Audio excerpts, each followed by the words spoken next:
Ladies and gentlemen, good people, bad people, you decide who you are. It's another week. It's another episode. Eagles Elite Podcast. We bring you all the news and notes, rumors, and the good stuff involving the Philadelphia Eagles.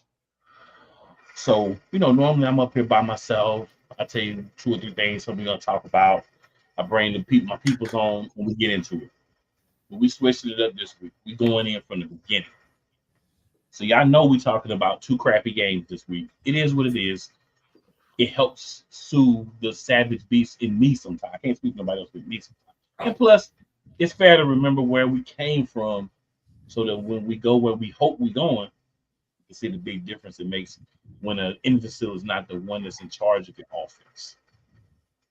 And you know that. Training camp started 2 days ago, so we're going to talk about some things from that. News and notes. So y'all stay tuned. Y'all get ready. But before we get into that, shout out the homies. Diva, what up? What's going on, y'all? Chilling. And my man Wyatt, what's good? What's happening, everybody? Training camp is finally here. Football season is upon us. Can't wait to get into it. It is. Some people say that the preseason got to start before football season is upon us, but I 1,000% agree with my man Wyatt. Once you get in training camp, football season's here. All right, good people. We're going to hit that intro, and then we're going to start digging into it.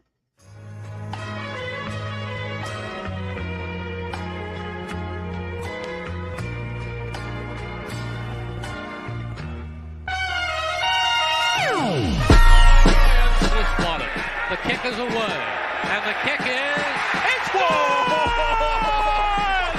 And the Eagles win! It's hard to come to South Philadelphia and leave here with the win. You just don't come to Philadelphia and leave here with the win. Eagles fans everywhere, this is for you. Let the celebration begin.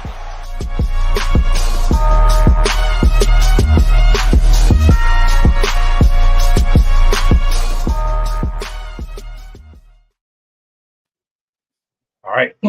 So I can't speak for anyone else. Well, I can speak for my co-host. That just gives you a little bit of that extra hype just to get into this thing. All right, so good people, y'all know what we start off at every week. Regular season, off season, preseason, postseason, win, lose, draw, whatever. News and notes from the Philadelphia Eagles. Wyatt, anything you got for us? Yeah, over the past week, Jalen Hurts announced the creation of the Jalen Hurts Foundation. It was founded on the principles of service, mentorship, and progression. And they actually recently, a couple months ago, installed a bunch of different AC units in schools across Philadelphia as well. Pretty cool, though. It's something that we've always known about a lot of players in the Philadelphia Eagles organization is they like, taking it back to the community and helping out the community within Philadelphia. And, no better person to do it than QB1, man. Absolutely. Any other news or rumors you got, Wyatt? Yeah, we had two Eagles make the top 100. I forget, I think you have the numbers for them, but I know Saquon Barkley is in there, and also Devontae Smith. I believe Devontae Smith was number 90, if I remember correctly. And Saquon's in I think 86. Yep, that's it. 90 and 86. Oh, wow, man. I saw that yesterday. But yeah, Devontae definitely needs to be higher, man. He's easily one of the top 20 receivers in the league, maybe top 15 in the league. So, it's weird that he's at 90. You have Aaron Rodgers in there at 94. Dude only played 4 snaps on the season. So, how does that make sense? But Saquon, he had a decent season last year. I feel like he should probably be up there a little bit too. But you know how it is. It's a popularity contest when it comes to the top 100. Yeah, and the top 100 is voted on by players and GMs. It's all people in the NFL. So This is not any fans or anything. This is all players, GMs, and coaches are the only people who vote on the top 100. So, I feel like they both could have been a little bit higher. But, hey, I feel like the more that you can slight people on the Eagles, the happier I am. Don't give us high ranks. Don't tell us we're keep slighting us. Tell us we're garbage. Don't give us the credit that we deserve because apparently that's a better Eagles team. And, I want the best Eagles team that we can put out on the field. So, hey, The slights Yeah, are all definitely. right. So we got a couple comments here. So Sam says, "What's up, guys?" What up, Sam? What up, Sam? Sam also says, "Hashtag Fly Eagles Fly." Absolutely. Sam says he might argue that football season has been here. Follow cool to the dark side. Indoor football playoffs are right now. Right. It's a niche market. Some people enjoy it, some people don't. You know what I'm saying? NFL, most football fans do watch. College coming as well. So, we definitely get into what most people would consider the beginning of football season. Shady Sports Network says hit the like button, comment, and share this with all the Eagles fans in your life. Hey, Absolutely. Do it twice. You know what I'm saying? But yeah. So, Diva, any news or rumors or anything outside, of course, training camp stuff that you would like to throw out there for us? No, sir. All right.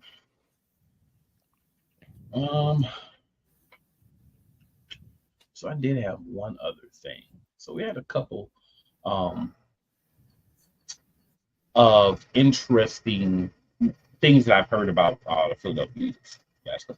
And we're going to talk about some of them separately and independently. But one thing that I've heard about the Eagles is that we're not going to compete in the NFC. We might win the East, but at best we'll probably win 10 games. And we're not going to be able to compete for a championship. We're not going to be able to compete for the top seed in the playoffs. Well, who said that nonsense? Yeah. It's been a lot of people saying that, we got people talking about our quarterback. That we can't win our quarterback. We got people talking about that now that we don't have Jason Kelce, we're not going to be the same line. Line is not going to be what it once was, which I honestly kind of agree with that. But at the same time, there's guys that are there because you're one injury away from needing your backups anyway. So I'm gonna say this to them. I'll get you guys' thoughts after this. Y'all kept QB1 out of the top 10, which was disrespectful. Thank you. You keep talking about we're gonna be like 10-7, maybe win the East, but we're not gonna really do anything more than that. Thank you. You said that we can't compete for a championship. Thank you. You say that we're gonna be like last year, and that's incorrect. So thank you for that. And also, no one likes us, and we don't care. So the more you say these things, it's just fuel for the fire.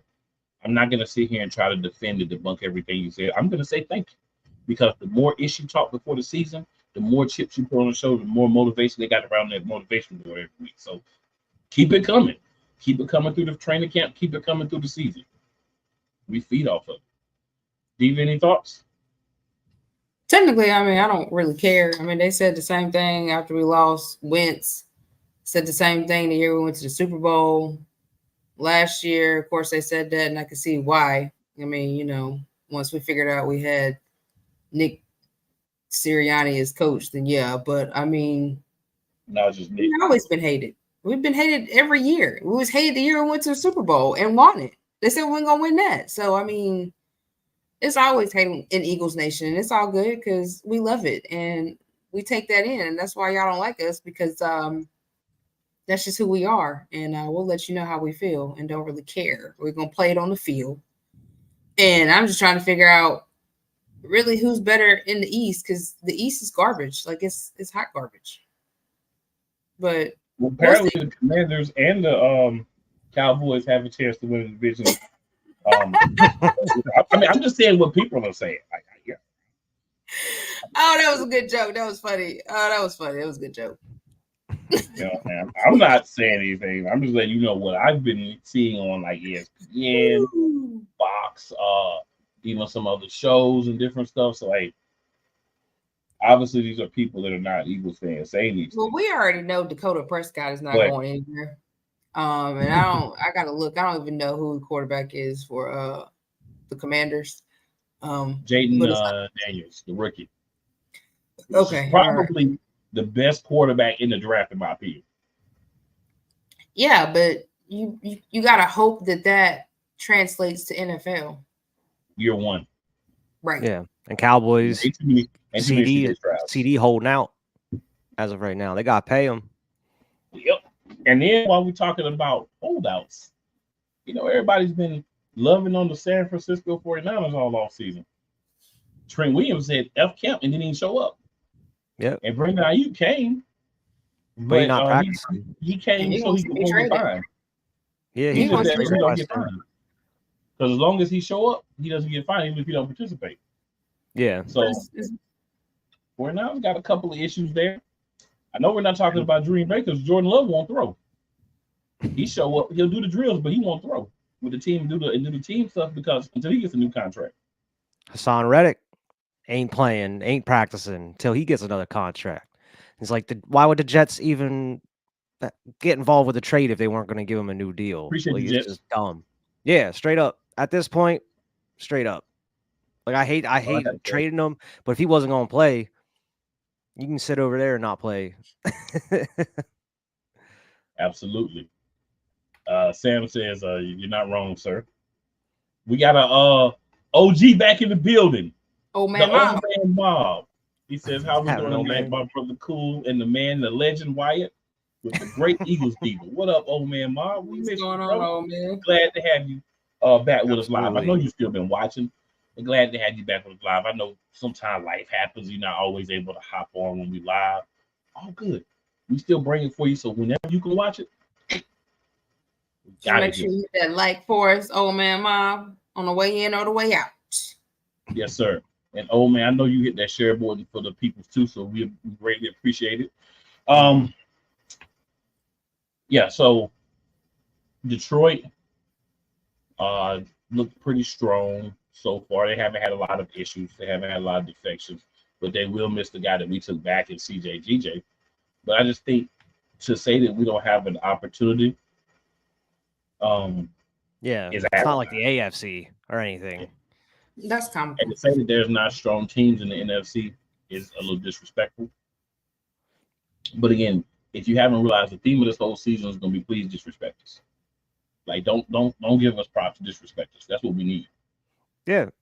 That's for some reason that's exactly what this team needs, is to be disrespected and be counted out.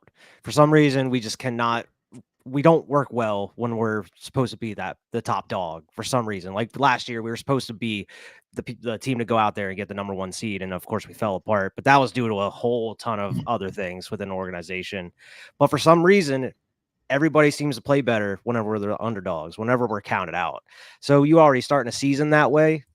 Hey, I'm all for it. And it seems like, Howie went out, brought a lot of talent in because there was a lot to correct going into this season.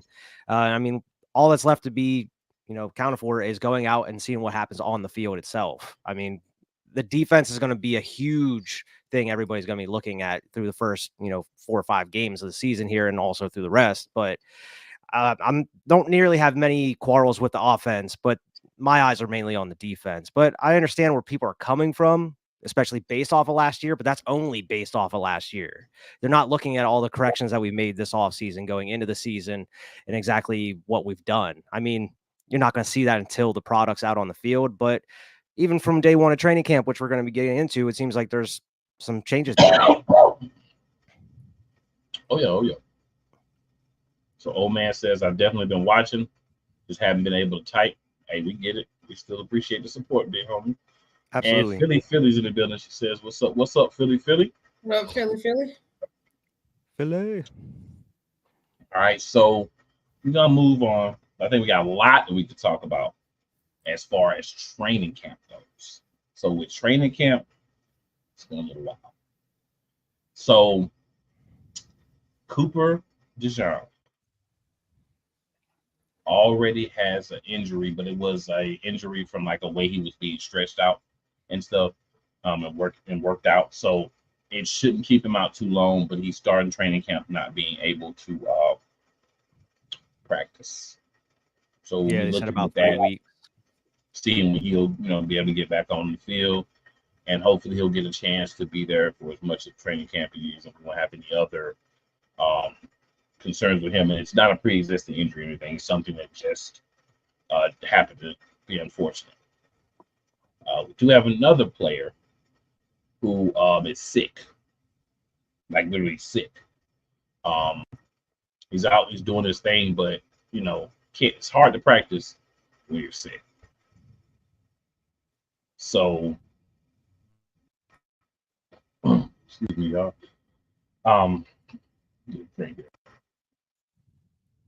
Throat be killing me, y'all, for the last few weeks. But as you can tell, sound a lot better. But Mekhi Becton as well has been throwing up on the sidelines practice day. But it was already reported that he was sick, and we were hoping, obviously everybody was hoping, including the team, that he would be good and ready to go by now. But unfortunately, looks like he's going to need some fluids in a couple of days to get right. It's not a big deal for a guy who's more than likely going to be your backup when we're kind of talking about where he's going to play on the line. Versatility is going to be a strength for him as well as other players. But to get in, one of the things that kind of had popped up that I saw and wanted to quickly talk about, and I think we all have a few things here. But long story short, man, Steen is the favorite for that right guard job. I mean, I've been saying all off season, and it definitely looks like he's that guy. Jurgens was always going to be the center, so we already knew that.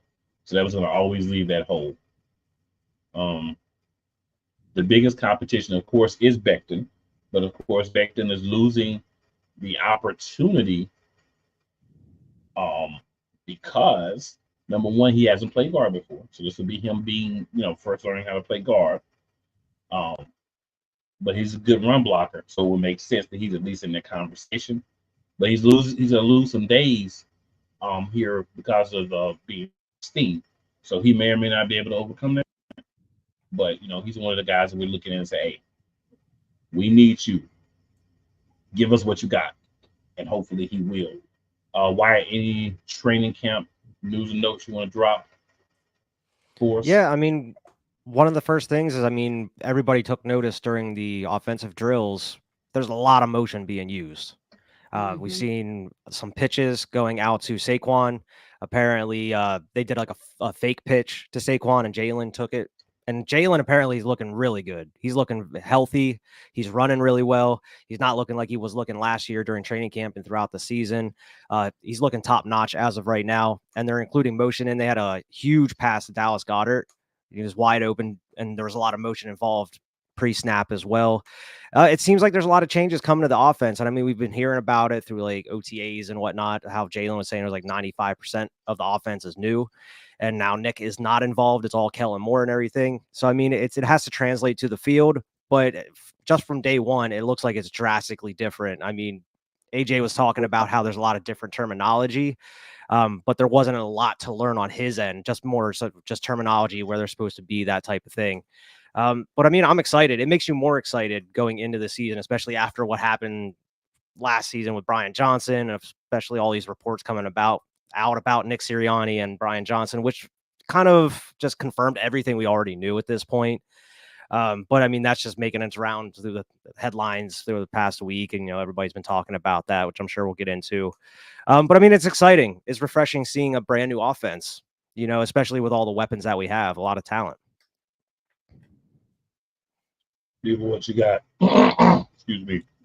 So on the defense, we had Jordan Davis, Jalen Carter, and Milton Williams will line up with Milton Williams. And we had Sweat and Huff on the outside. Nolan Smith and Brandon Graham rotate on the outside, in the outside. And then you had Zach Bond and Devin White lining up as linebacker. And, of course, Slay and Rogers as CB. And from what I heard, old Ballberry was playing with second string in the safety, so he belongs. So I'm excited to see how we really going to use this defense, and how Vic Fangio is going to switch it up and move it around. I know I've heard some people complaining, saying that we need a veteran DT like we had with Linval and Sue and Fletcher Cox. But I mean, listen, it's time for these young boys to get their shine on and become old school eventually. You gotta let them shine. You gotta let them get their play in, and eventually they'll be that Linval and that Sue and that Fletcher Cox. But if you don't give them the chance to get there, they're not gonna get there. And this is where we at. We just in the new thing of football where all the old is coming out and all the new is coming in. So I think we'll be fine. Davis and Carter, Davis has been playing for a while, so it's Carter's. This is his second year, and I'm sure we're going to see a lot more dominance from him now that this is the second year for him, and he really knows and understands the system. And it's time for us to see Milton Williams, really see what he's got. And I think that, just like Tyler Steen, Milton Williams, and they said that Milton Williams is something that's really not talked about, but he's been playing really well. So, I mean, I'm excited. Mm-hmm.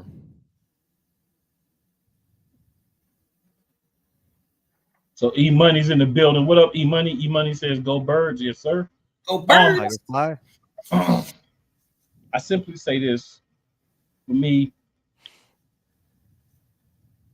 are you going to just continually bring in old dudes? Or are you going to let the guys that you have see what you got first? You got camp to see what you got. If you see that they're not explosive or that they need more depth than what they have, then you go out and make moves. Right? We do have some money, so we could go find somebody else that gets cut somewhere else and bring them over, or later in the season like we did with these guys that everybody wants us to bring in. They're not going through training camp. We put people down to a little bit of game. Dudes has been in the league 7, 8, 9, 10 years and not signed on the team right now. They're not trying to go through training camp. Sign me right before the season starts or 3 or 4 weeks into the season. Don't sign me now and want me to come to training camp, because they know what to do to be ready to play, and they're not trying to go to training camp. So those moves, if needed, can be made later. Obviously, injury would maybe force a move, and injuries can always happen. But I think we look at what we got right now, see what we got. I mean, we know what we believe, we know what we see on paper, so we get on the field. They're about to be playing against each other. They're about to have preseason games. They're going to have joint practices 1 week, all those things. So you're going to get an opportunity to hear what's going on, see who's performing well, see who's not, see who turns around. So I say, let's see what we got before we worry about, we need to add this, we need to add that. I mean, I feel like we need to add a receiver, but I mean, we can have 4 Hall of Fame wide receivers, and I'm like, let's add another one.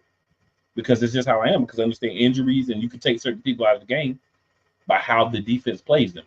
So if you have enough guys that can perform in the position, but you don't have that luxury with defensive line and stuff. Because again, you only have so many roster spots. You have to never forget, you only have so many roster spots.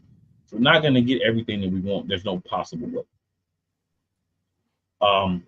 Also, we have a player that's going to be starting the season on the PUP list from his injury from last year, and that's one of our backup safeties. At the moment, his name, of course, is Sidney Brown. So at the moment, he's going to be there. So he's going to be there working on practice and getting better and getting treatment and things. But he's not been cleared for contact or any of those things as of yet. We'll see how long it takes for that. But that was expected. That's not an unexpected. So this is nothing that was different from what we expected.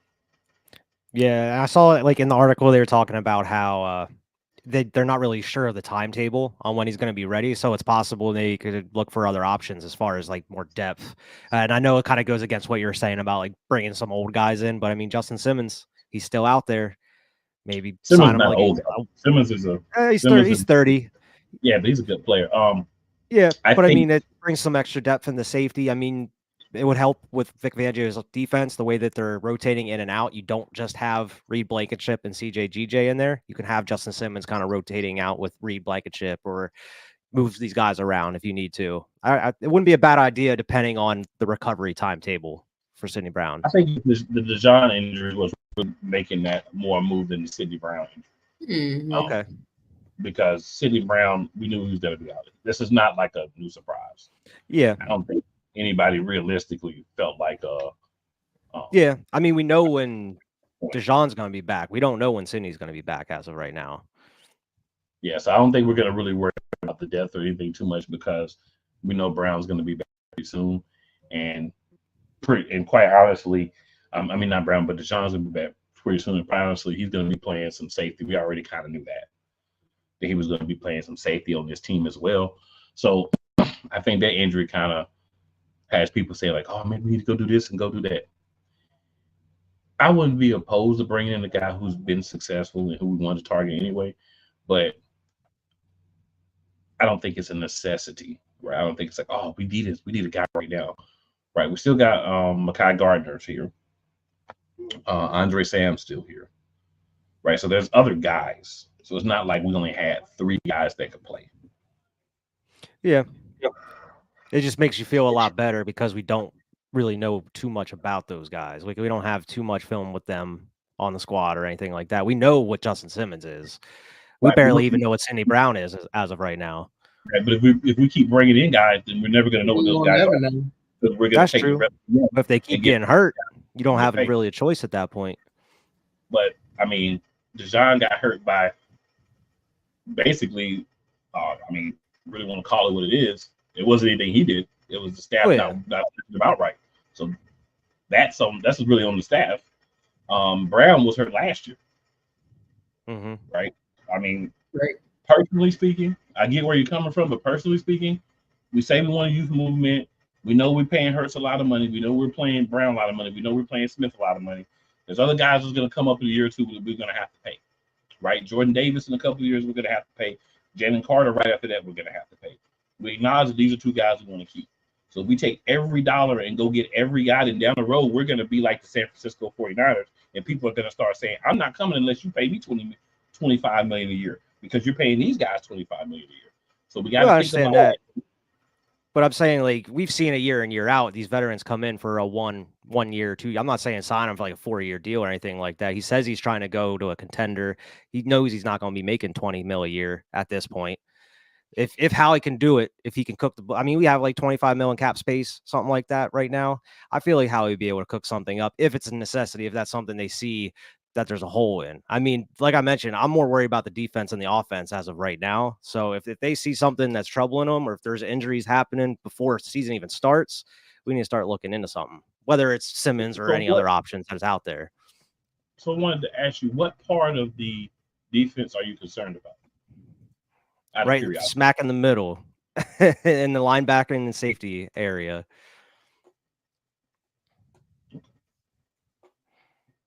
Do you have any other thoughts? And it all depends on Vic Fangio's defense. We haven't seen what he can do with these players, though. That's the thing. We don't. Right. It's all going to be new.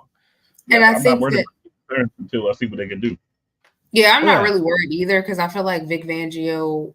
I think that he might have these players playing different positions, like switching them up. They're not playing the same position, but playing, taking in other spots like cornerbacks playing safety. I mean, because I can see Ringo out there. So I think that we have enough to cover with like Sidney Brown's position. And, if Deshaun was to get, the injury got even worse, I feel like we have enough to cover that. And then if not, I feel like if it gets dire enough, then he will go. But I'm not really, until we see how he plays, until we see how Vic Fangio can plug and play, I think we'll be all right. I think he can plug and play pretty well. And having these guys play multiple positions. Fair enough. All right. So, guys, we're going to go ahead and take a commercial break. We're going to do a little bit of a longer one since we're about halfway in before we take one. And we're going to come back. We got some more topics to discuss, a couple of games to discuss, but there's not too much about those games that we really need to say. Right. So, yeah. We'll definitely keep that in mind.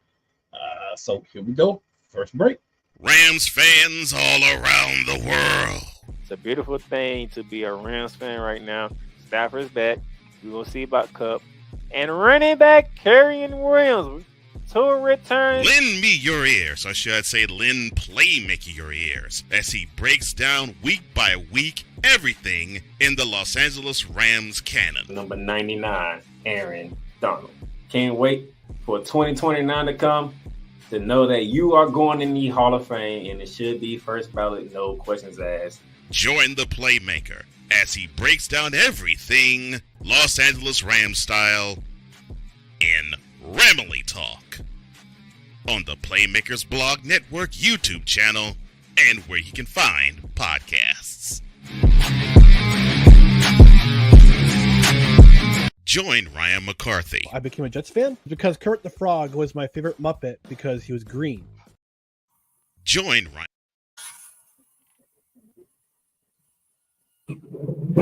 Ryan McCarthy. I became a Jets fan because Kurt the Frog was my favorite Muppet because he was green. And the Jets wore green. That's how I became a Jets fan. And Dustin Henry. ESPN is cashing all in on let's pay a few personalities and we'll just kind of fill in the gaps. As they walk you through all of the world of sports from their perspective. The Albany Empire, it's a literal circus. No credentials required. Where, Ryan, say the tag. Where you don't need a press pass to talk sports. Live every Tuesday at 8 p.m. Eastern, 7 p.m. Central on YouTube and wait. Oh, yes. The tradition, the pageantry, the spectacle, the history, the slut. Wait. I gotta rep my brother's stuff right. All my DMV soldiers, stand up! And welcome to the Commander's Gridiron Report. You want your Commanders to be repped right? Well, D. Willie is your man. Commander's Gridiron Report.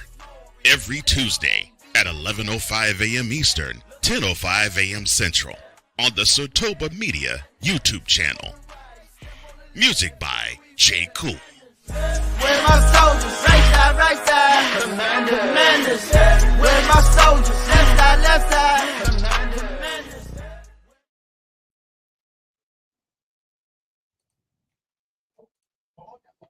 All right, good people. So we're back in the building.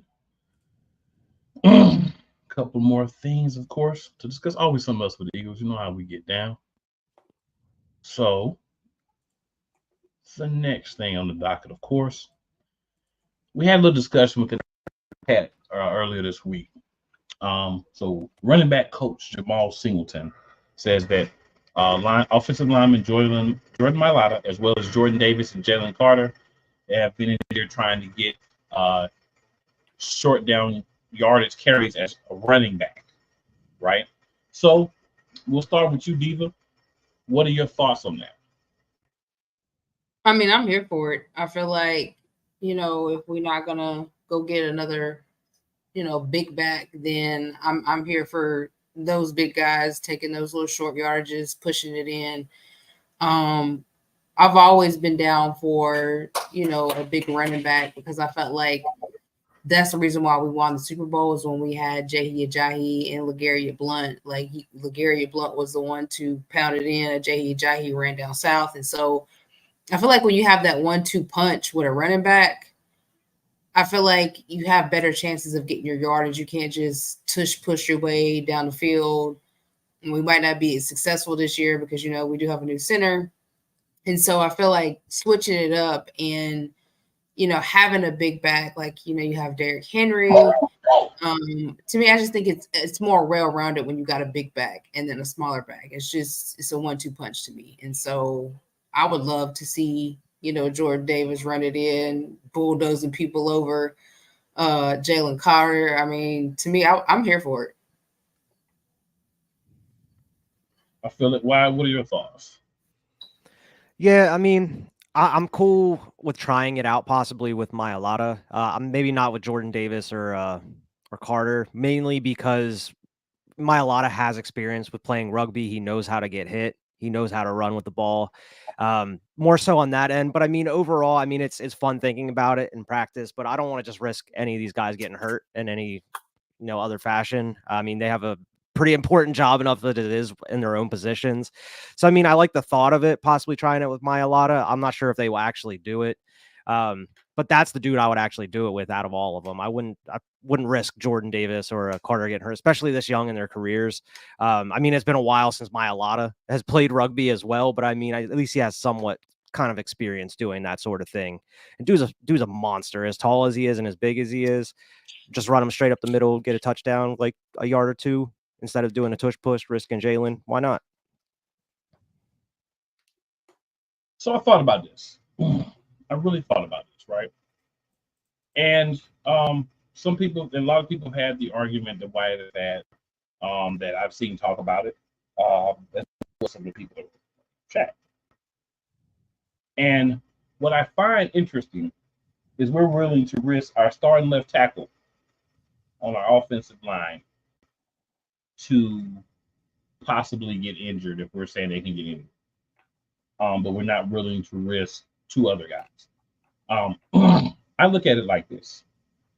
I think it would be great as a gimmick thing for all 3 guys. I wouldn't want it to be done on a regular basis, right? But kind of like William Refrigerator Perry did for 35 Bears, just having a big guy you need a yard or 2 to get it. Because if we look in the backfield itself, Saquon Barkley, he's strong, but he's not a big guy. Kenneth Gainwell is much smaller than Saquon Barkley, and so is Will Shipley. Mm-hmm. And most of us 3, those are going to be the 3 guys we have in the backfield. So if those are going to be the 3 guys we're going to have in the backfield, if we have that 1 yard play that we need, do we really want to take our starting left tackle off of the line, put in a backup so that he can run a yard or 2? Or would we rather take one of the guys from defense to get that yard or 2? For me, if they wanted a big back to do that, you can just pick up a big back. Why would you risk anybody at that point? They haven't picked up a big back in 2 years. Why? That's what I'm saying. So why would they even risk Mailata or these other if they weren't interested in having big backs? Why would they even do this? Because they understand that we can't do the tush push 1,000 times without Jason Kelce. Right. I just don't see. So we're gonna have to find a better way to get the yards, and you might not see it doing it, but that doesn't mean it's not a good idea. Sporadically, I'm not saying you do this every game. Every game, right? Either way, you're risking a starter. Jordan Davis or Jalen Carter explode through holes and hit people every week. So you mean to tell me they can't hold a ball and explode through a hole? I mean, I just don't buy that line of thinking. That's to be perfect. I don't buy that line of thinking. Now, I would rather have them do it than to do it on the offensive line that we need to block. There's a reason that Jordan Mailata is our starting offensive lineman. I would rather have a defensive player that's going to do it 1 play a game than take him off of the line and have him do it that 1 play where someone could end up blasting through the line because you have a guy there that's not as good as Jordan Mailata, and someone can end up getting hurt, like our quarterback. So I'd rather have a guy on defense do it. And then risk them getting hurt, and then you're missing someone on your defensive line. That could be causing. That's what I'm saying. It's the same thing you could say about either any of the players. 1 or 2 plays. I mean, it's 1 or 2 extra plays. You're not asking them to go out there and do it 15 times a game. They can get hurt on a regular play. I'm saying it's pretty much the same thing for all 3. You're risking injury and you're taking them out of a position. But you're taking a guy from the offensive line, Wyatt, and you're telling him go to the backfield now instead of do what we pay you to do, which is play offensive line. That to me makes also the only one that has experience carrying a ball and getting hit. So unlike those other. I mean, you don't think at any time throughout their throughout their careers as players that Davis and Carter have never carried a ball. Maybe not. I'm not saying they can't do it, but I'm saying you have running backs that are trained running backs out here fumbling balls all the time. You have guys that aren't running backs that you're expected to go out there. No one's ever done it before, though. Players have done this before and been successful. It doesn't mean you should do it, though. This is the first time that they've done it. It doesn't mean you should do it, though, just because it's been done before. It doesn't mean you shouldn't do it because you're scared of somebody getting hurt. Okay, but I'm saying instead of going through all this, why don't you just pick up a big back? Because they don't do it, dude. It's not that they don't do it. You're asking us a question we can't answer. We can't tell the Philadelphia Eagles to go bring out a big back. But we can say you got some guys out here that are saying, hey, if you need to use a guy in like a 1-2 yard thing, you need to pound somebody, I'm down for being that guy for a play or 2. I guess. I just don't see the point in it. Like, you don't see the point in having a larger guy carry the ball. I do, but that's what running backs are for, dude. Why are you using someone on the defensive line or an offensive line? It's dumb. The running backs to do it. That's why. They don't have the running backs to do it. That's what I'm saying here, though. Like, what's the argument? Like, we don't have the running back, so go get the running back. But they're not going to do that. If you have players, they haven't done it for years. Listen, if you have big players telling your team that, hey, I'm a big dude, I could take it across the line, that should be telling your organization, hey, maybe we should get bigger running backs to go out here and do this job. You're right, but they're not going to do it. I mean, look what they did with Penny. Like, look what they did with ball with feet. You're going to need somebody to pound the ball. Sometimes it can't push it or give it to Saquon. You ain't going to be a tush push all the time without Kelce, I'm telling you. You can't give it to Saquon 50 times a game. I'm not saying use Saquon 50 times a game. I'm saying use him where he should be used. I mean, on the goal yeah, line. but I still think you need that big back. Right, he's not a power back. You still need a power back, like we had in Gary. That's an organization problem. That doesn't mean that you should be taking someone from a defensive line or offensive line, though. Well, I mean, you got to do something. You can't just give it to Saquon. Basically, what you're saying is you can't just be like, yeah, I'm going to give it to someone that shouldn't even be running back. Let's run over the same running backs that can't get the yards, so they're getting knocked back because they're not big enough. And let's be happy with that. So that way we make sure a guy that may not even get hurt or could get hurt during the regular play doesn't have an opportunity to get hurt. So that would be the best thing on Jalen have sense enough to get these dudes wanted to run the ball. They should just be running back. I just don't get it. I don't get it. I like the fact of saying we got unnecessary some guys risk.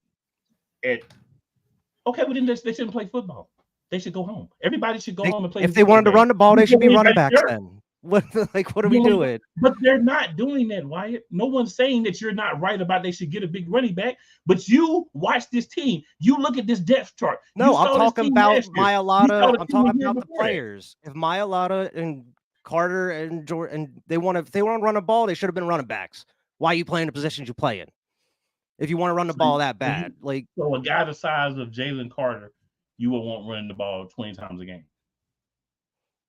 Why does he want to run the ball now? You want to run him 5 times a game, 3 times a game, 2 times a game? Need somebody big to get first downs, and he realizes they're not going to be able to do the tush push 50 times a game. That's why. All right, but I'm saying there's 100 other plays you could do to get you 1 yard or 2 yard instead of risking somebody that's not even on offense. I don't know. It's just unnecessary to me. That's just my opinion. So in your opinion, use the players that you have. Figure it out. Yeah, you don't have to do the tush push. They have 500 variants of the tush push. You could toss it. Okay. You fucking have someone going across the middle. You can have Jalen running around. When you have Jalen running and he gets hit and he gets hurt, because you don't want to put them in a position, but you want to put your quarterback in a position to get hurt. Because every time he takes off with the ball, he can also get hurt, especially in short down situations where they're going to be looking for and seeking him because they know he's a running quarterback. Listen, so if Kellen Moore if Kellen Moore is an offensive coordinator that can't come up with 100 different solutions to get you 2 yards, that you have to use a defensive lineman or your offensive guard or whatever, then he shouldn't be offensive coordinator. Nobody said that. That's what I'm saying. There should be. You should have multiple solutions to get you 1 or 2 yards. And having a little player. What says they can't be one of the solutions though? What says those players can't be one of the solutions? It's just dumb, dude. It's unnecessary. It's dumb to never have big backs and think you're going to get yards consistently on 4th downs or in short yardage plays. That's what's dumb. If those guys can carry the ball and they can get 2 yards, I'm with it. Again, as I said before, I'm not saying you do it every play. I'm not saying. If those guys can do it, I'm with it. I'm not saying you do it every play. I'm saying if you're in a situation where you're like, you know what, we want to do something different. Bring out Jalen Carter, bring out Jordan Davis, and let them run the ball, in this situation. Maybe a touchdown. It could be a critical 4th down play. They have experience with going through a line. The only difference is learning how to hold the ball. And I'm sure they've held the ball before. I'm sure they've done drills where they've held the ball before. And finding your open holes and knowing the way the line's going. Just because they big doesn't mean they're going to be successful at running back. They can get stuffed. They're playing against same defensive guards. Right. It doesn't mean they're going to be good. It's not going to translate like you think it is. In football, you give a big fullback or a big running back one hole. This is your hole. We're going to block this hole for you. You're only going to have 2 or 3 seconds, but we're going to make a hole for you. You hit that hole, and then your job is just to fall forward. That's what big running backs do. Big running backs. We've seen plenty of big running backs get stuffed at the line before. This is nothing new. That's what I'm saying. Just because you can put them out there doesn't mean it's going to work. You've also seen big running backs bust through holes and get first downs, even when they get tackled in the hole. That's a big if. That's a big if. That's not a big if. That's not a big if. That happens at least half the time. It's at least a 50% chance that they'll get the first down. And you can't argue there's not at least a 50% chance they can get the first down. If you give a big guy the ball, have him fall through a hole. All right. So the 50% chance, why wouldn't we try it sometimes? I'm not saying you do that every time. You're sitting here like I'm saying, use this dude 10 times a game. No. But if you have a critical situation and you have a guy that you know can get the job done just because he plays on the defensive line, why not give him a chance? Okay. Why can't that be a wrinkle that the offense uses? All right, man. Whatever. I'm not going to keep going. We're just going in circles. I understand your point. We differ. Let's move on. Wyatt has never heard of the Refrigerator Perry, Christian Okoye, or anybody else. Unless they were a guy that was brought up as a running back, he doesn't want them to play running back for us. Now, maybe he's cool with his other teams, but he doesn't want them to do a play for us. That's fine. That's his opinion. I completely disagree with it. I think it's a great wrinkle to from time to time. And if it gets stuffed, then okay. It gets hurt, okay. Stuff too. You think you're gonna put what you're gonna do? You're gonna put Will Shipley in a hole and tell him to bust through and get 2 yards. You're gonna put Kenneth don't even gain well when he's wide open out there to do it. You're gonna put he definitely gonna get knocked back. I mean, it doesn't hurt to have it as a wrinkle. I'm not sitting there saying do it every play, but it could be another wrinkle that you could have in your offense. They're not asking to go out there and do 10, 15 runs a game. It's another wrinkle you could have. Okay. That's fine. I don't want to take them off. I'm not saying that they can't do it or they shouldn't do it. I'm just saying I wouldn't do it. That's all I said. I think it's a bad decision. I don't. If they do it, that's fine. I don't care. It's not that big of a deal to me. I ain't getting upset over it. I'm not getting upset either. But I'm like Matt Henderson. Just because you get loud doesn't mean you're getting upset. I got to make sure I can get my point across. You don't have to get loud to get your point across either. But well, I mean, I have to make sure that I can actually talk. All right, man. I mean, I'll say 2 lines and then you say, no, listen, I'm still in the middle of what I'm saying. I mean, I'm not getting mad. Right, if I was getting mad, you would be able to tell this is not getting mad. I'm just saying it's not like it's a consistent thing. And if they were saying, I want to be out there 10 plus plays a game and play running back and be like the guy to get the yards at running back. Absolutely not. I have no parts. I don't want no parts of that. But if you're saying, 3-4 times a season, maybe 5-6 a season plays, you let me run the ball. Okay. If they could get have fun. 3 out of 6, I'd be happy. If they get 4 out of 6, I'd be elated. You know what I'm saying? At the same time, I'm not saying that there isn't some trepidation. I'm not saying that there's no way. Yeah, they could get hurt. That's a valid point. But they could get hurt. Anybody can get hurt. Yeah, but at least they hurt doing their job, doing what they should be doing, what they train to be doing, not doing another position that they shouldn't be doing in the first place. If they train them to do it, though, if they're in the running backs coaches here now, then they're asking to try to get reps. So they will be trained to do it. They won't just be going out there without being trained. They'll take some reps at that position. Okay. That's her prerogative then. That's on the coaches. If they're comfortable doing that, that's on them. That was just my opinion. I respect the opinion. I just don't agree, but I respect the opinion. I mean, you have a right to feel that way. Okay, let's move on then. I respect the opinion. Any other thoughts on that, Diva? No, I mean, I'm just here for it. I mean, it's obviously we don't understand we need a big back. We haven't understood that since we had LeGarrette Blount. So I mean, if you're taking 1 or 2 plays, to get it across the line, you're a big dude, and you got that block, then I mean, why not? I mean, I feel like football is football. You won't get hurt regardless. I'd rather have one of them do it than have them depend on Jalen Hurts to do it, because he would technically be the only other big back we would have, technically, in a way. And I don't want him out there because boy was hurt last year and the year before that and played through it. So I want him to run less.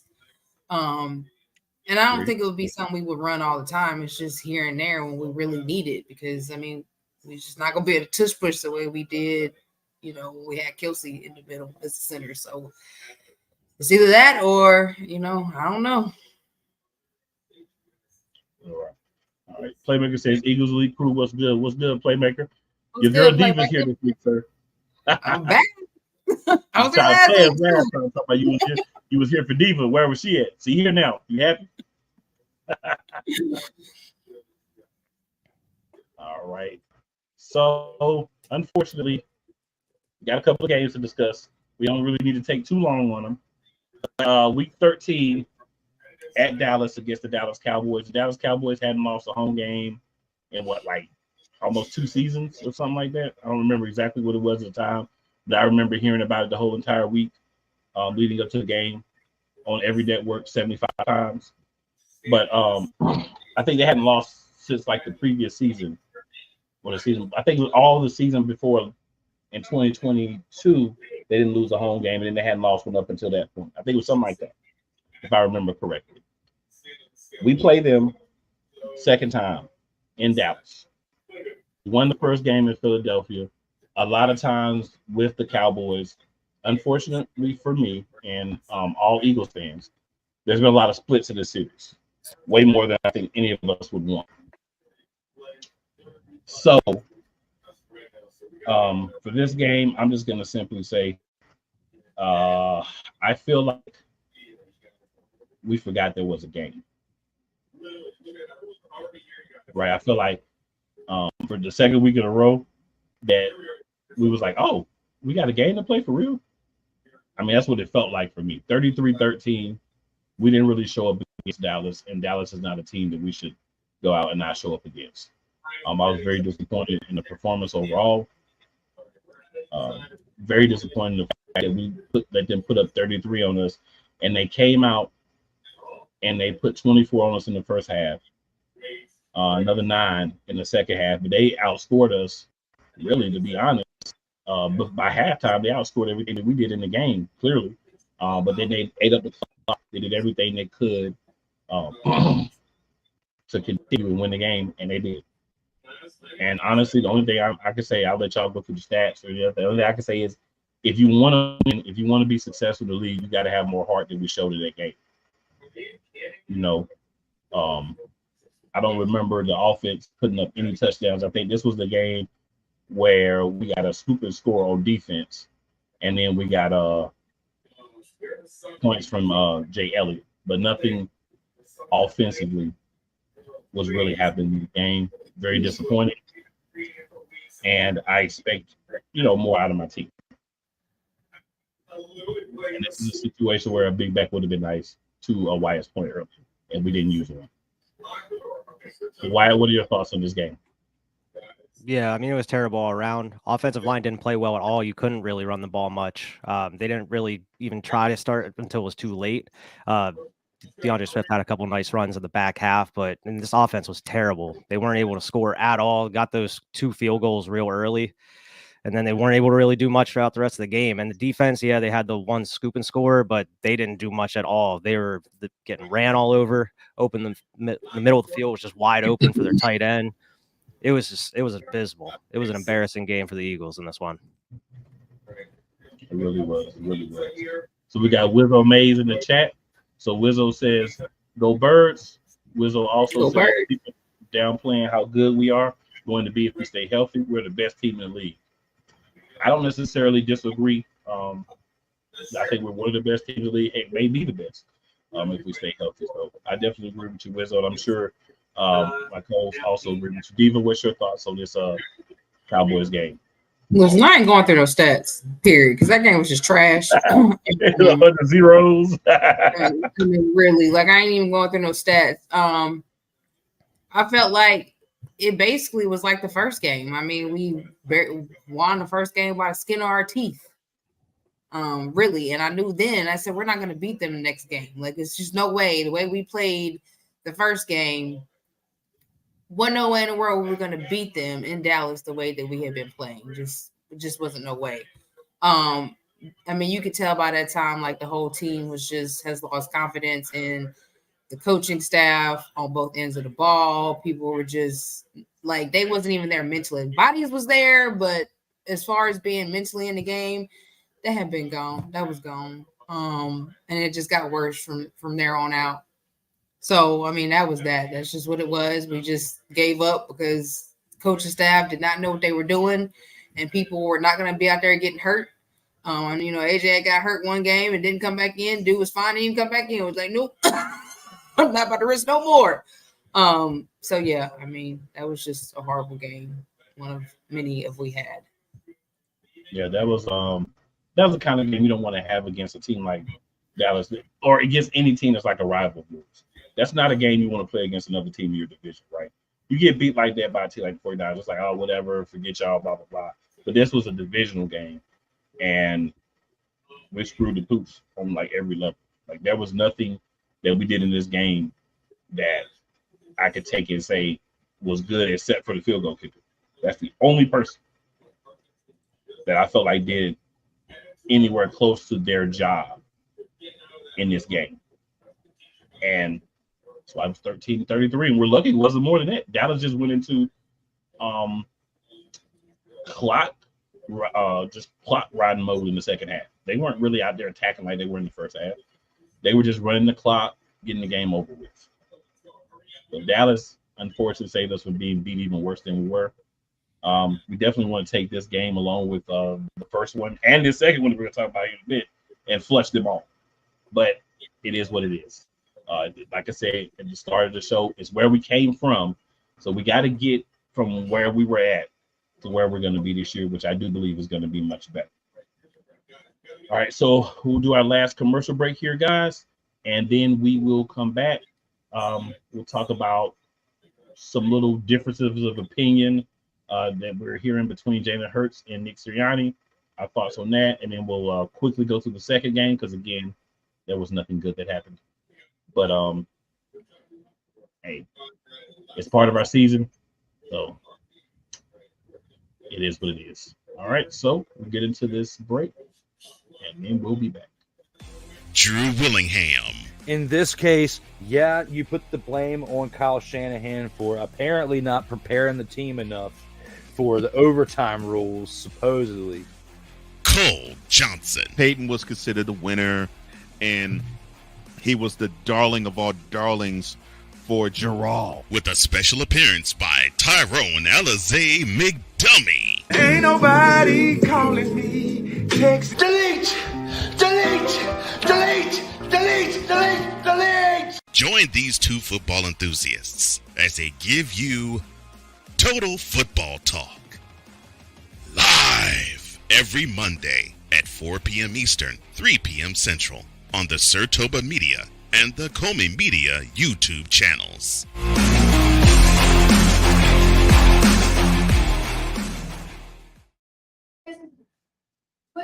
Whether it's the men's college game, The way that this season has been going, yeah, anything is possible. the women's college game, And how passionate Angel Reese was at that press conference, they got their mojo now. the WNBA, AJ Wilson, Brianna Stewart 1 and 2, followed by Brittany Griner, Aaliyah Boston, Jackie Young. or the NBA. The Lakers had a 0.8 chance of winning. And then what happened in the fourth quarter?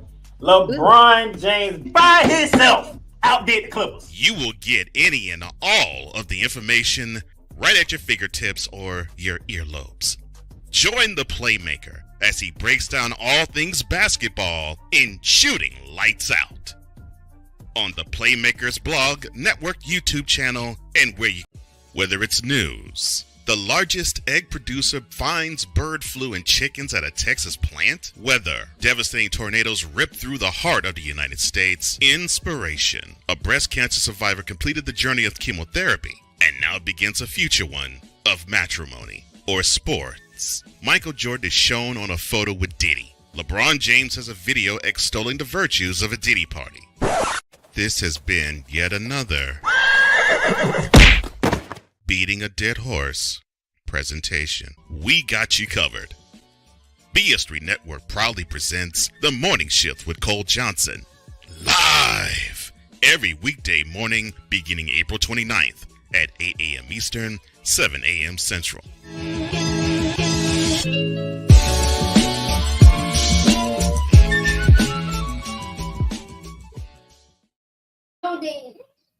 All right, good people.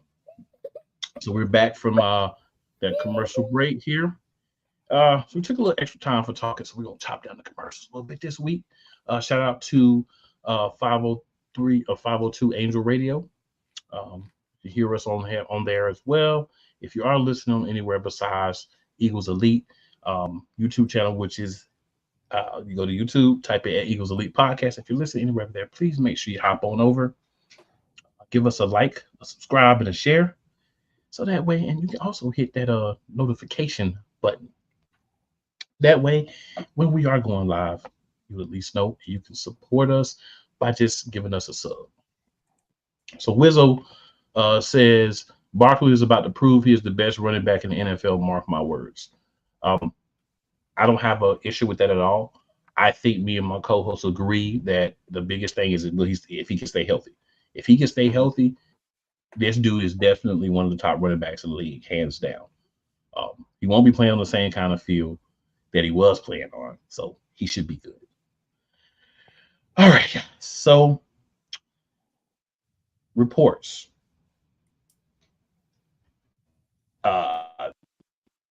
Line up with interviews, body language, and everything we saw last year are that Jalen Hurts and Nick Sirianni have a relationship that will say these. They had a disconnect last season. They philosophical in some cases. I'm sure they're different kind of leaders. Jalen is more of a refined, quieter leader. Doesn't make it any less, just a different personality. While Sirianni is rah, yell, and all that. Do we think this is something that will be a concern for the team this coming season? Or do we think this is something that they'll be able to work through? It won't really have an effect on the season. Diva, I'll go with you first. What are your thoughts? Well, Stumbling Bumbling Sirianni was talking about that today. He basically claimed that it wasn't nothing wrong. So he say, but I don't think so, since he's not running the offense and he'll just be the cheerleader. I don't really think it's going to be an issue because he doesn't have to deal with him. He has to deal with Kellen Moore.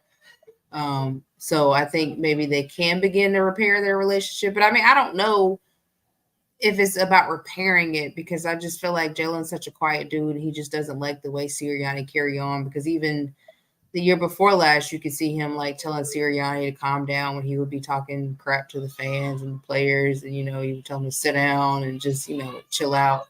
So I just don't think he likes, Jalen's just real calm and cool and collective. And he don't really like a lot of drama and extra stuff. So I just think they're just two different people. I don't think they'll ever really be on the same page, but I think he respects him as his cheerleader coach, because he ain't no head coach, his cheerleader coach.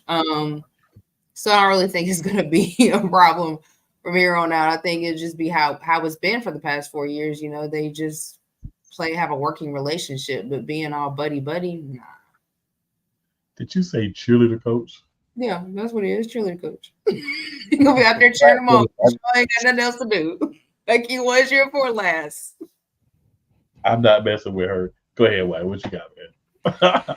Yeah, I mean, exactly what Diva said. I don't think it's going to be an issue because they're not going to be directly involved like they were previously. I mean, even during the Super Bowl season, it was Shane Steichen's offense. He was the one that was running everything, so they were more directly involved.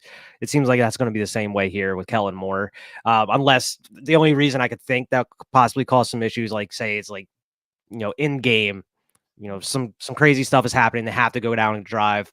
Nick's trying to call some kind of, he's trying to make some crazy decision, whether to go for it maybe on fourth, or he doesn't want to go for it. He wants to punt and Jalen wants to go for it. Maybe some types of those decisions, because I'm sure that comes down to Sirianni as a head coach. Like, yeah, we're going to go for it here on fourth. It's probably not going to be his choice of what play call or anything like that. That's going to be up to Kellen Moore, but those types of decisions are probably going to be on Sirianni, like it has been for the past couple of years. Maybe those types of situations make them butt heads, but overall, I don't think it should be that much of an issue. I think maybe that's probably why they kind of gave Sirianni the cheerleader CEO type role that he has. So he's not directly with the offense and, is with Jalen all the time. I know, what was it, like a couple years ago that Sirianni was saying that like every week they would have like a one-on-one meeting together. Last year, we didn't hear anything about any of those meetings. We haven't heard about that for like 2 years now. So we don't even know if they're talking much inside of the building at this point. So, I mean, I don't expect any issues between them. I mean, even Hurts kind of shut that stuff down in the middle of a question today. And he was saying like he has the trust in Laurie and Nick Sirianni and Howie and all that. So I think he's just trying to get past all those reports. He's just trying to play ball at this point. He's not worried about Nick. He knows Nick's a doofus. He knows he's going to say some stuff he probably shouldn't. He's going to not make a lot of sense at certain points in some of these press conferences. It's just how it is. I mean, it's like year 5 for Hurts. He knows how Sirianni is at this point. And I think it's going to be a lot better that he's not directly influencing that offense. Y'all believe Sidney Sirianni has been here like 4 years already? I know, wow. Man. Wow. I do. Yeah. I completely agree with both of y'all. I'd even go so far as to say that Big Dom is going to earn his pay this year Pulling Nick off to the side. Like, come on, man, just chill out, bro. That's why Big Dom got promoted, is to keep them separated a little bit. This dude is a babysitter for a grown coach. This is crazy. But I think there is problems, right? But I think they're both very professional. And as long as, in the words of a lot of Southern rappers, you stay out my face, keep my name out your mouth, we'll be all right. I feel like it's going to be one of those relationships.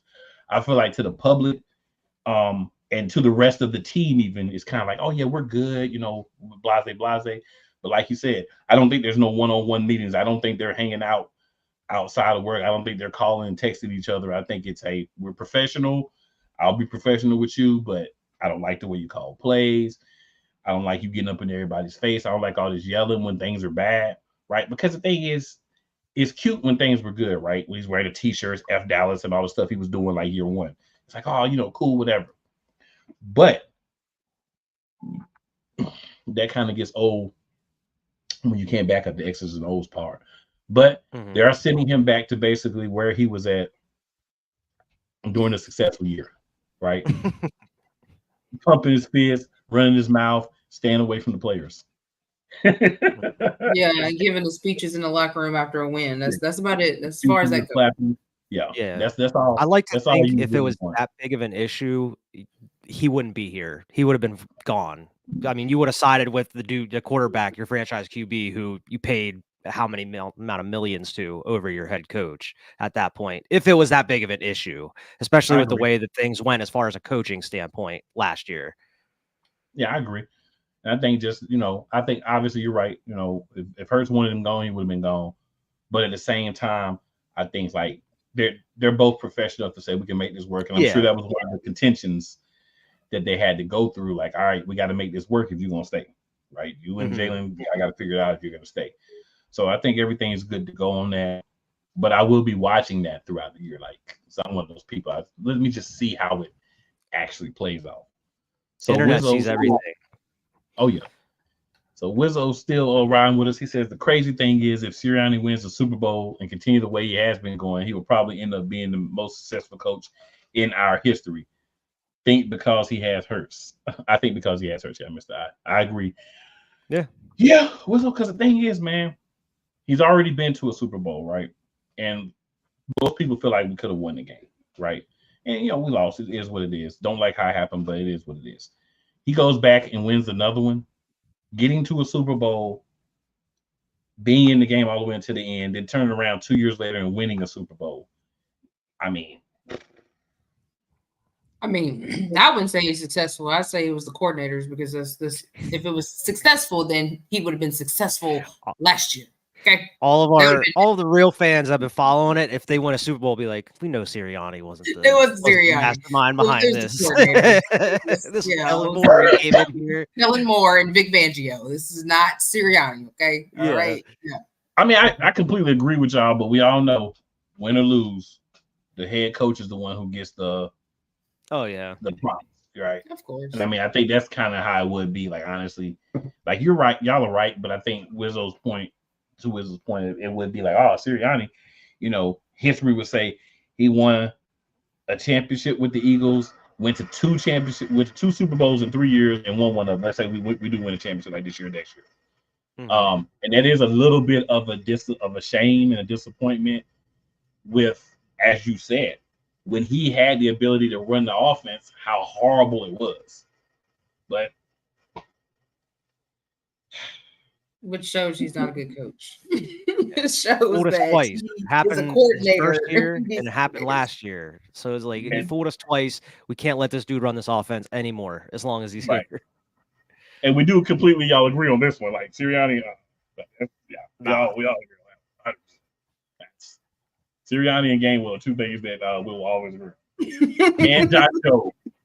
Yeah. Oh yeah, Josh Jobe. We didn't have a way to you're disrespect him in this episode, but yeah, like Uzo says, Sirianni gets the credit. We'll get the credit. Sometimes you don't earn it, but you Right? Yeah, We I don't mean, it be is what the it is. first team to like win a Super Bowl and then give up our head coach to keep the offensive coordinator because normally it's the offensive coordinator that gets taken. I mean, We Kellen keep Moore it might Don't mess actually, around and be like our last Sirianni. head coach who won a Super Bowl. Kellen Moore might actually become the head coach if he win that. I'm We telling don't you. care nothing Exactly. about if you win a Super Bowl. We'll still fire you in 2 years. So We don't no. need you, Sirianni. We just had to get Kellen Oh, Moore to where he man. needed to be, and then he'll be the head coach. Watch. But you know what the worst part would be? If Sirianni was the head coach, you know what the worst part? I mean, if Moore was the head coach, what the worst part would be? Him getting the right OC to replace him. Yeah, true. But he would be. But I mean, I think he understands being a. I mean, we talked about this on the show 2 years ago. Wizzo, we were 100% with you on here with this one. He says Eagle Nation says he should stay away from our offense. He should stay away from the team.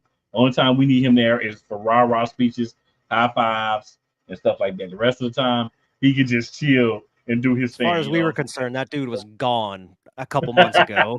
Like, get this man out of the building. We wanted him out of there, right? If we had any say, we wanted him out of there. Real talk. But it was just disappointing to see. Like, we're fans, right? Just like everybody else, we're fans, so we get passionate. You know what I'm saying? We feel how we feel about things. But at the end of the day, we just want what's best for the team. You know what I'm saying? No one has to agree 100% of the time, but we want what's best for the team. What wasn't best for the team is silly Sirianni. Oh, Nicky tight pants. Yeah, that was not what was best for the team. So yeah, one last thing, y'all, we're gonna discuss here, and that's just that last game against the Seahawks. The Seahawks we hadn't beat in a minute, right? And we still haven't beaten in a minute. We made their backup quarterback look like a star. Every damn time. Again, to Wyatt's point, and this has been so bad, I want to point out to everyone. We have been so bad in the secondary that Wyatt still doesn't trust our secondary. He is still, no, for real. Like, honestly, Wyatt still does not trust the secondary because he's got PTSD from the secondary from last year. Facts. Right? Big Can facts. you blame him for that? No, they were bad. They were bad. And this is another game where they just let a guy that isn't even really an NFL starter come out and look like Joe Montana against us. You know what I'm saying? Aaron Rodgers against us. Like, this is crazy. All I can really say, man, is we got to be better. We complained, y'all, that whole first 10 games or so. It was like, yo, we suck. We're not playing well. This is not going to last. We're going to be in a bad situation. And what was our clueless coach, a lot of people saying, oh, we're winning. A win is a win. Guess what? A loss is a loss, too. And we're starting to get losses as we start to play teams that understand that we had a donut hole in the middle. Also, teams that understand that we were vanilla on offense and that the team had gave up on the coaches. And you could see all of those things. And it was disappointing and hard to watch. It's even harder to have to go back and look at it. And it's even harder to have to sit on this show and talk about it. But it's a little therapy. But it still sucks too. That's all I really got to say about it. I don't even want to talk about the stats of this game either. We don't have to. I mean, this should have been a win. I mean, if we were winning this game with, what was it, like a minute and 50 seconds, 2 minutes left on the clock, we were winning this game. Defense just had to get one stop, and they let pretty much like a big Hail Mary pass go right into the end zone, and then they won it. It's ridiculous. And I'm not going to put this solely on the defense because, I mean, they did only allow 3 points in the first half. Because this is on the offense too. They weren't able to get it done when they needed to. They weren't able to get the touchdowns they needed. They settled for field goals. They had, I mean, going into a little bit, I mean, Jalen Hurts threw 2 interceptions in this game. You can't have that. So, I mean, there was a lot of mistakes on both ends, but if the offense would have been able to get a touchdown, hell, even just an extra field goal would have tied it up at this point. They would have been able to win this game. So, I mean, it was just mistakes all around. It was a whole team collapse on this one. I mean, it started off terrible in the Dallas game we talked about. This one, we were actually winning for a majority of the game and just fell apart. Yeah.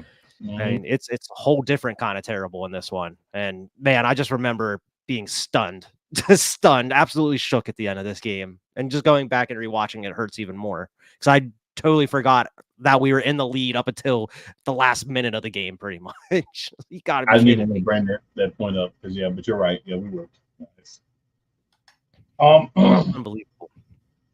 I gotta say, you look at these games and you think about like other teams, how other teams feel when they had this happen. And I gotta say, if you're a team that has this happen to you a lot, bruh, I have respect for you for continuing to support that fan base because boy, whew. Can't do it. Can't do this on a regular basis. Especially going from like the Super Bowl season. Oh, go ahead, man. No, go ahead. You good. I was gonna say, like, especially going from the Super Bowl season where we were getting like victories, we were winning by maybe like a touchdown, 2 touchdowns, maybe at max or something. And then you go to this season where every single game was a heart attack, going down to the last couple minutes or something. It's like, I can't do that. I don't know how teams that like these bottom teams of the league, I don't know how you deal with this every week. It's terrible. We've been through some rough times, but man, not recently. Right. And my thing is, man, I can take a blowout better, right? The Dallas game didn't even hurt me as much because it's a blowout. Like we never got in the game. So it's like you never got in the game. So it is what it is. But like you said, to be a team that was in the Super Bowl the year before and up until a certain point to at least have aspirations of going back. And then for this to happen, for the season to start going in this direction, because the Seattle game should have been a get-right game. Backup quarterback, this should have been a get-right game. This should have been a game that we could have won and kept a little momentum and maybe made something happen. But you know what? Honestly, it would have just been false hope for us as fans. Like, by this part, Matt Patricia this is just much more worse than we didn't I know thought. what happened. People were just walking around like, what's happening? Like, where am I supposed to be on defense? Veterans are like, I don't even know where to be. I can't even help the young guys because I don't know where to be. So I don't know where to tell them to be. Nobody understood what Matt Patricia was doing. And this was a silly Sirianni guy he wanted to bring in. This was a guy that he promoted to the DC. I think you should let Desai finish the season because the defense to me looked worse once Desai left. So you try to scapegoat a guy and the defense looked worse after he left. He at least partially covered up the donut hole. Once he left, that's the middle of our defense. That was the middle of our defense. And everybody figured it out. Yeah, at least with Desai, we were seeing some adjustments through the back half of some of these games up to until they removed him. Yep. But hey, we got Fangio now, so we'll see how things go next year. Sorry for bringing up these memories for my fellow Eagles fans, but hey, we just we giving you what happened. It wasn't this is good. the beginning of the end with this game. Like this, we knew we were really in trouble after this. This is the point where all the wind was out of the sails. Like it doesn't even matter. Oh yeah, we're cooked. We'll make the playoffs because we had enough early wins, but we're not gonna go anywhere. So I mean, a couple more games left, y'all, and then the playoff game, and then we'll be done with this in a couple of weeks, and we can move on to 2024, and what we hope will be a much better season for the Philadelphia Eagles. Not too much longer, man. It's right around the corner. Not too much longer, man. Again, shout out to 502 Angel Radio. Appreciate you having us on there as well. You guys hearing the show. Shout out to Shady Sports Network. Shout out to everybody that's watched us live, everybody that has watched the replay. And if you have anyone else you know that's an Eagles fan, man, tell them to check us out. Share the show for us. We appreciate it, man. We're just here to try to talk Eagles. We don't always have the same opinion. We don't always have the same opinions of people who watch the show. But the thing is, we all want us to win. We want to win Super Bowls and gloat about it. That's what we want to be doing on Eagles, right? We want to win Super Bowls and gloat about it. Or at least get there and be able to say that we got there. And once you get there, you got a good chance to win. So hopefully Jalen will be back to being the quarterback that we like to see from him this season. Hopefully the team will be back to the team that we like to see. And hey, we'll finish the season strong. So with that being said, Wyatt, any last words that you have before we get out of here? Oh man, just super excited about training camp. It was nice to see everybody in good spirits. Seems like the vibes are high at training camp on the first day. So I'm excited to see what else we have over these next couple weeks through training camp going into preseason. Yeah, day 2 seemed pretty cool too. But yeah, I do hope everybody gets back on the field, man. I want everybody healthy. I want the best chance to win. Let's just make it happen, man. Let's just make it happen. And I guess the only things I can say is, of course, fly Eagles fly. Hashtag be elite. And make sure you tell 4 of your friends and 4 of your enemies. Just because they don't like you doesn't mean they won't like us. And also, in the meantime, in between time, always remember, never where you start, it's always where you finish. And with that, we out. We'll be back next week. More shenanigans. Hey, stay tuned. We're going to start dropping a few shorts. Make sure you're on to our TikTok, as well as our Instagram. So we're dropping some shorts from the show, and maybe slide in a little extra content depending on what we got time for throughout the week. But every week you can catch us here, and we'll holler.